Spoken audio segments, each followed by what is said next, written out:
welcome to Minds Between Languages. In today's episode, we talk to Boguslawa Whyatt from Adam Mickiewicz University in Poznan about the interface between bilingualism and translation. Hello and welcome to Minds Between Languages. I'm very happy that our guest today is Boguslawa Whyatt. Hello, Boguslawa. Thank you very much for joining us. Hello, Natasha. Thank you very much for inviting me to participate in this event, and I'm looking forward to our conversation. It's my pleasure. Thank you very much for finding the time to join us. So your areas of expertise have to do with bilingualism, of course, translation directionality. So why don't we start with bilingualism? Most people, when they think that someone is bilingual, they would assume that they have perfect command of two languages, that they're equally proficient in two languages. Would this always be the case? And what would be your view of bilingualism, the definition that you find most appropriate? Thank you very much, Natasha, for this question. As we know, bilingualism is a necessary prerequisite for translation. But yes, I think the attempt to define bilingualism is still in progress, because the views of bilingualism have changed very much over the years. In the 1970s, for example, people would assume that to be called a bilingual person, you would have to be born into a bilingual family. But over the years, and together with research in bilingualism and in psycholinguistic aspects of bilingualism, we have come to understand the complexity of the phenomena. And also, we have now come to assume a much more liberal definition of bilingualism. So, according to this more liberal definition of bilingualism, a bilingual person is anybody who can use two languages for communication in everyday circumstances, which again points out that the expectation of being equally proficient in the two languages is no longer expected from bilingual language users. And obviously, in today's world, we have many more bilinguals than monolingual language users. So the definition, in a way, is much more open to encompass anybody who can use two languages for communication. And of course, when we talk about language use, we have to understand that a bilingual person doesn't have to be equally proficient in all the language skills. For example, a lot of bilinguals can communicate verbally, but they will not have the writing skills of the second language. So basically, thinking about bilingualism, we have to take into account the fact how a person became bilingual, because this language acquisition history is vital in a way to define how the knowledge of the two languages is actually represented in our mind. There are various now definitions of kinds of bilingualism that we can have. And of course, one of the principal ones is the referring to the time when you acquired the language. So we have natural bilinguals who are born into bilingual family, but we also have early bilinguals who have come to learn the second language as children. And we have late bilinguals, right, who came to learn the second language perhaps as adolescents or adults. Another sort of division of bilingualism is whether the motivation behind learning another language was a matter of choice. So I decided, for example, to learn English when I was 16. So I will be defined as a late bilingual and as an elective bilingual, because I decided, or the school decided, right, that I should learn another language. Whereas, for example, with people who emigrate, with people who find themselves in a different language community, they have to learn the language. Then these bilinguals are called circumstantial bilinguals, because they have been, in a way, forced to learn a language by the circumstances in which they found themselves. And of course, I think the major problem with misunderstanding bilingualism is forgetting that the way we have acquired the language will have a tremendous impact on how we use the language.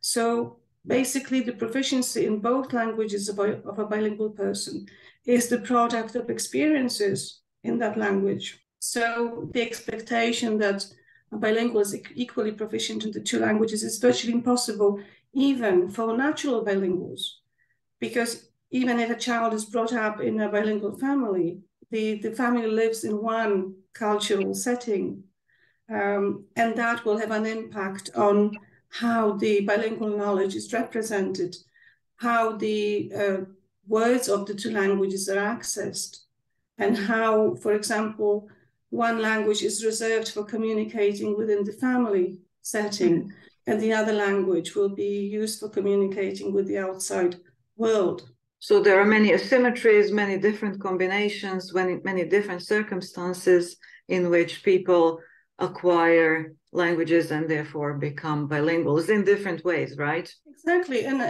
there are some people who actually pay attention to the fact that we shouldn't talk about second language acquisition, but second language learning, especially if there's a time lag between when we acquire language, our language of habitual use, our native language usually, then we acquire it in a different way. We acquire it together with the social scenarios in which the language is used. So it's a very holistic kind of acquisition. Now that has an impact on how the language is represented in our memory structures. With our first language, we are able to produce sentences without being aware of all the computational principles which are required to make a sentence.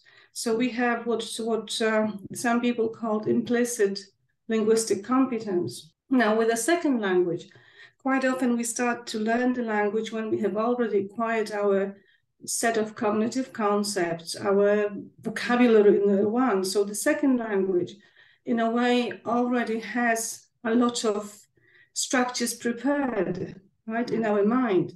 And then we acquire the second language quite often, especially the later we acquire it and the more formal is the way in which we acquire it. For example, in the language classroom, then the language is represented more as metalinguistic knowledge. Right. So we are very aware, for example, that in English we shouldn't have double negation.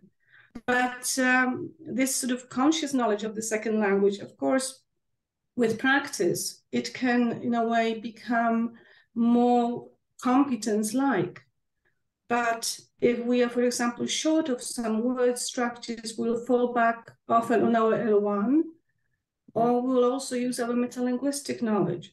Also, quite often language learners, for example, do not have a lot of everyday experiences with the second language. So they will lack the sort of cultural aspect of the linguistic knowledge.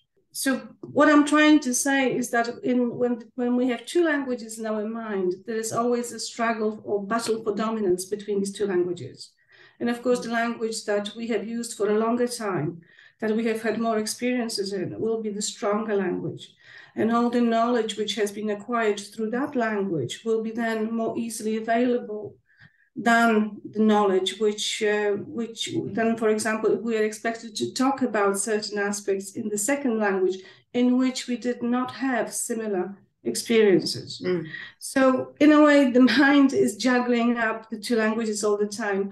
But for example, Francois Grosjean, a very interesting writer on bilingualism, the author of the book Life with Two Languages, says we have to understand that bilinguals are not two monolingual persons in one, right? That there is a constant interaction between the two languages.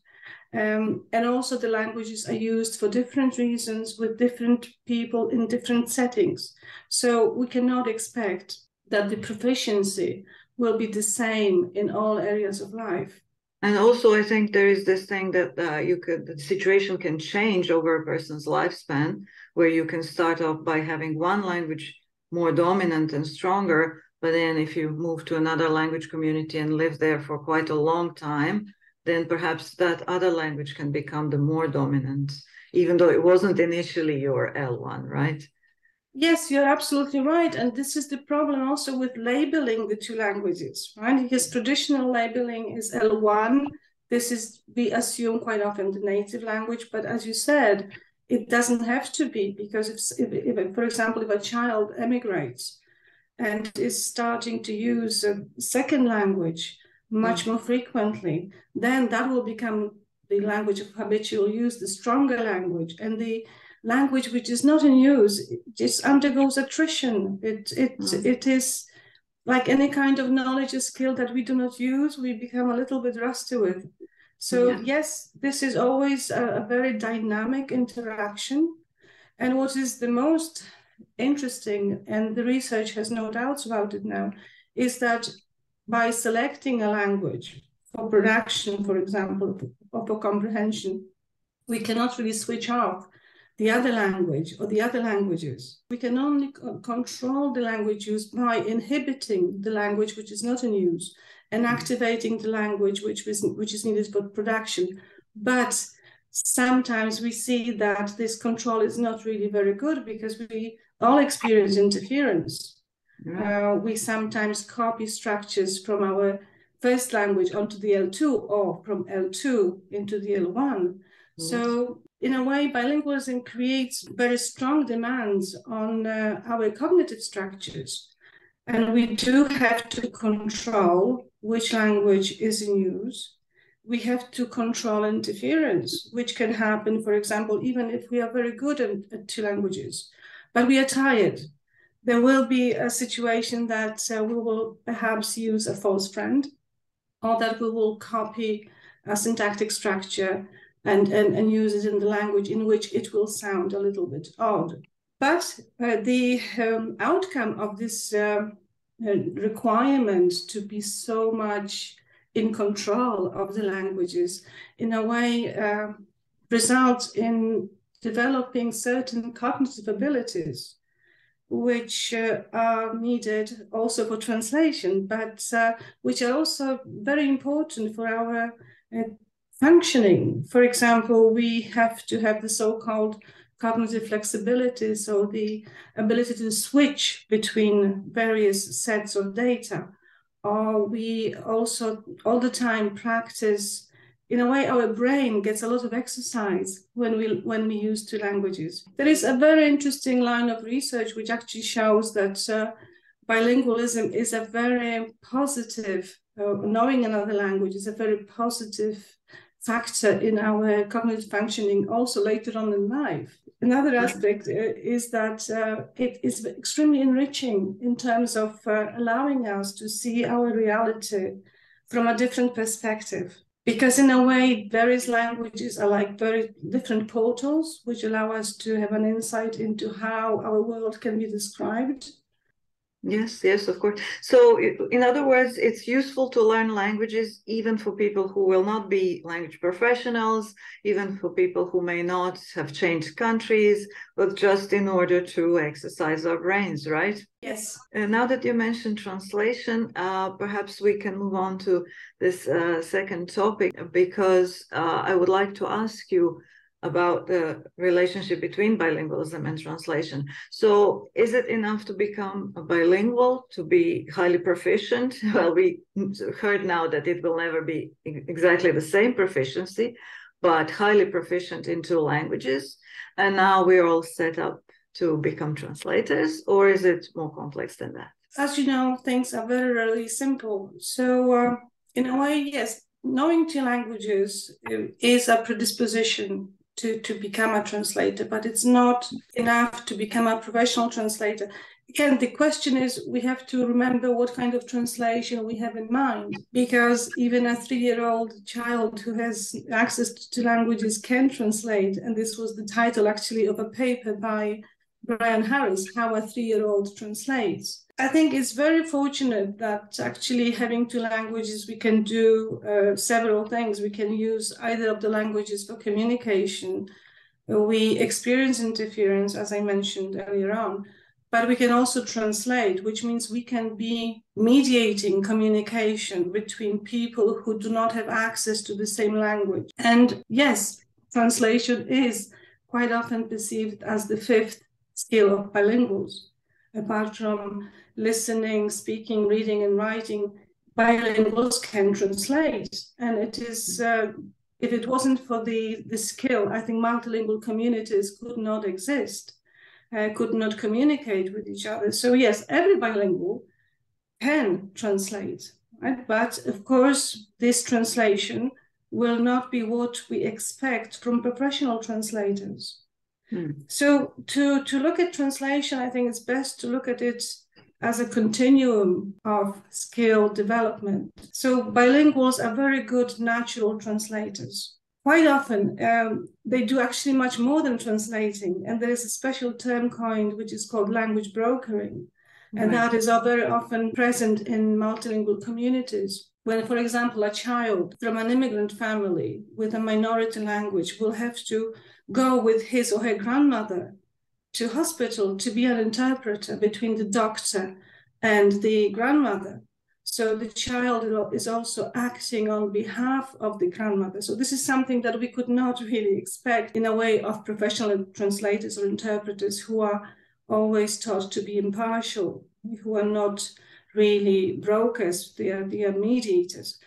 But language brokering or non-professional translation interpreting is extremely frequent in today's language communities in society. In a way, it has been quite often, or for a long time, overlooked by translation studies, which from the beginning focused on training professional translators.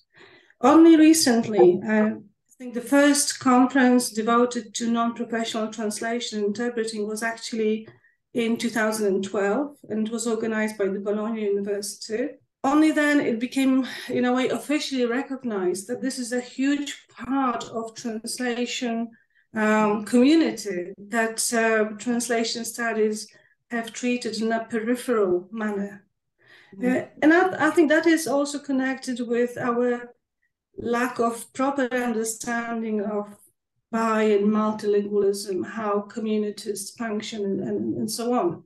So yes, a bilingual can translate and can be a fantastic link in communication, but again, in high-stake settings, in formal settings, we need professional translators. So at the one end of the continuum, we have natural translation, and at the other end, we have professional translation. Of course, those bilingual language brokers who would like to pursue career in translation can do that. But I think there is quite a gap in translation pedagogy as well, which perhaps has not really recognized that when we have our language students who want to become translators, they come with different language acquisition histories. And these language acquisition histories will have an impact on how they use the two languages. Replying to your question, yes, all bilinguals can translate, but they cannot translate to meet the quality standards expected of professional translators. Which is where training comes in, right? Exactly. And training can be informed by these insights from cognitive translation and interpreting studies, from translation process research, from studies on bilingualism, right, to help students or learners to acquire translation competence to a higher degree than perhaps without these research insights. Will you agree? How has cognitive translation studies helped to inform training? I think there have been fantastic developments in our understanding of translation, its complexity, and the requirements it places on the actual trainees and translators. So this is a very interesting stage in training translators, which I observe as a translation trainer, that when our students are elective bilinguals, they have chosen to learn English as a foreign language. Quite a lot of them are now early bilinguals because English is taught in Poland from the kindergarten now. When they come to a translation classroom, they go through a stage of a sort of shock and disappointment with the language skills because they are very good at English, but they have to, in a way, recover their language skills in the first language, which is Polish. Yes, exactly. So the first stage of education in a translation classroom is making them aware that they do have to work on their language skills in both languages. Quite often they find it easy to express themselves in English, easier in a way than in Polish, because they don't use Polish in the university settings. So they have to go to a stage of trying to work out how the proficiencies in the languages can work for them. And of course, the most important aspect they have to learn is that they have to keep the two languages apart. Again, this is not a requirement for natural translators. In natural translation, in non-professional translation, what matters is to get the message across. It is very much meaning-based translation. Now, with language learners, when they start translating, they focus more on form than on meaning. So we have to go to the stage of convincing them that, okay, they have two languages, but when it comes to translation in professional settings, for example, language interference is not really forgiven, right? We have to try to keep the two languages apart, and that is quite a demanding task. And also learners become aware of the gaps in their vocabulary in both languages, not only in the weaker language, but also in the stronger language. So I think it is important in training translators to make them aware that they can manage with this unequal proficiency in the two languages. There are various ways in which they can juggle about, they can use various strategies, and they also become very much metalinguistically aware of the similarities and differences between the languages. Mm-hmm. And since we talked about these asymmetries between the two languages, between the translators' working languages, another interesting topic that you have engaged in is the topic of translation directionality. So whether translation is done from the stronger language into a less dominant or the other way around. So what, at this point, this is a topic that has been researched in the past 20 years, especially, I think. What has research shown about directionality? What do we know about the directionality now? What are the differences and similarities between these two directions of translation? So can you talk a little bit about that? Yeah, as you know, this is a topic very close to my heart. Directionality has been a very contentious issue in translation studies. We still see views that translators should translate only into their native language, because this is the language they are competent in and they have native-like proficiency. And of course, this is, again, a kind of assumption. We assume that every native speaker is a fantastic user of the L1, which is, again, not true. Past the age of 5, when a child acquires the first language, there are huge differences between language users in terms of how well they write in the language, how well they can express themselves in that language. And these differences have not been really recognized. So when I came to translation studies, I thought, well, why there's so much encouragement for people to learn foreign languages and to use them, and this is so much valued and appreciated, and translators are criticized for translating into the second language. I just saw this as a kind of contradiction in terms. Could not understand the idea why.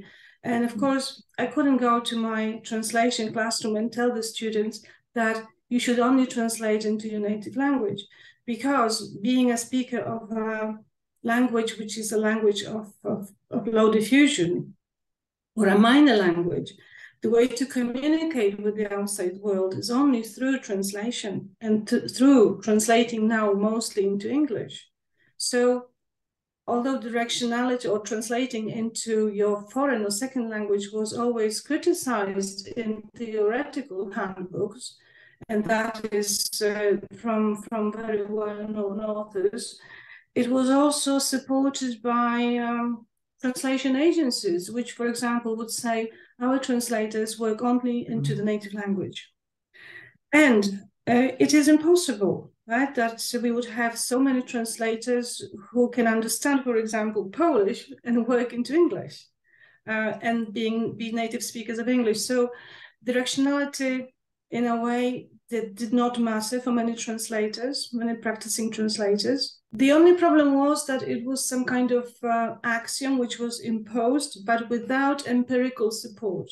So in a way, the empirical evidence to support this claim that you should only translate into your L1 was not substantial and sufficient enough. In the project which we did here in Poznan, at Adam Mickiewicz University, we actually invited professional translators with good experience who translate frequently into the L1 and L2. And it was a multi-method study in which we looked at how the translation process looks, for example, using keylogging, eye tracking, and screen capture. And of course, we have come with certain results which show that translation as a very complex cognitive process is very prone to mistakes, irrespective of the direction. That's why we have the requirement that all translations should be checked, proofread by other people. Again, the expectations quite often are that translators have to produce perfect translation, irrespective of the language. But this is not true. It's impossible. That's why we need a system of checks and proofreaders and so on and so on. So this, in a way, discrimination of translating into foreign language is perhaps not as strong as it was. It is very now commonly admitted that because we don't have enough translators who could translate only into the native language, translators translate into the second, quite often even into the third language if need be. And with a nice cooperative work of revisers and proofreaders, these translations can be very good. And again, the quality is an issue as well, because translation should be fit for purpose. So the quality doesn't always have to be perfect, fantastic, especially if it's, for example, for in-house use. So I think the conclusion of the project was that we do have to pay attention to certain ways of preparing our trainees for translating into both directions. And again, we cannot deny the fact that translating into L2 is more demanding, and that has shown in our data as well, because, for example, accessing words takes a little bit longer. If the translator does not, for example, know the domain, the translator also has to invest time into learning terminology, vocabulary. But on the other hand, there can be so many more external resources when translating, for example, into English, which can help translators to compensate for what they do not spontaneously know, perhaps. I think that's also something that you have researched in your studies, the use of external resources in L2 translation, am I right? Yes, exactly. And we have seen that translators, when translating into L2, they need more confirmation of their sort of hunches. They do use dictionaries and databases more often. But this is something that we can teach our trainees. Generally, I think translation expertise is about developing confidence in how you can make decisions, how you can make choices. So translating into L1 might seem easier because this is the language that you use more often and you have faster access to the vocabulary. You are less, but you are not always less likely to make a mistake. This is again very interesting because, okay, you have the source language in your L2 and you know that your proficiency in L2 is not as good as in L1. So you are also likely to miss certain aspects, especially when it comes to idiomatic expressions which to understand need some reference to cultural aspects. So you can miss certain amount of information even at the start. And then translating into L1, yes, you have more choice, but quite often having more choice is not really speeding up the translation process. On the contrary, you keep changing your mind and you keep using better synonyms, for example, and we have seen this in translation.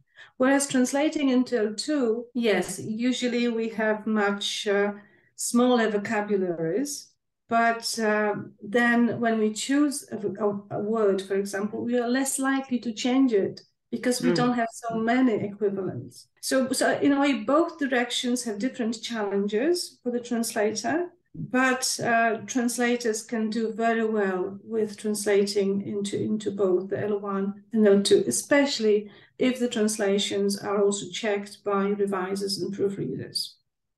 Yes, I agree. Now, what would you say are the major challenges or gaps in research on bilingualism, directionality in translation, or perhaps some future directions that you would say that this area of research is going to take or should take, in your opinion? There are several aspects which I think are very important, because translation has a mission, in my opinion. Translation has a social mission, referring to the fact that we have natural, non-professional translators, interpreters who do a fantastic job, usually without being paid for it, without being recognized.